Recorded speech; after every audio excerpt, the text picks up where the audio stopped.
পৃথিৱী মোৰ কবিতা। কলম মোৰ কমাৰৰ হাতৰ সাঁতুৰি, ভাঙি পিটি গঢ়ি লওঁ শব্দ।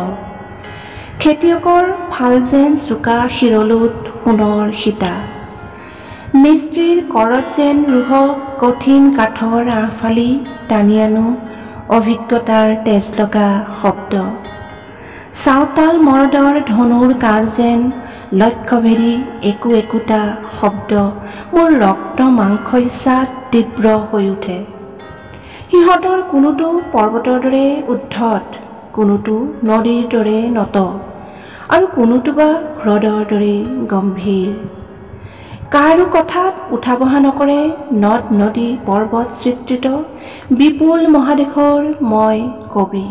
পৃথিৱী মোৰ কবিতা।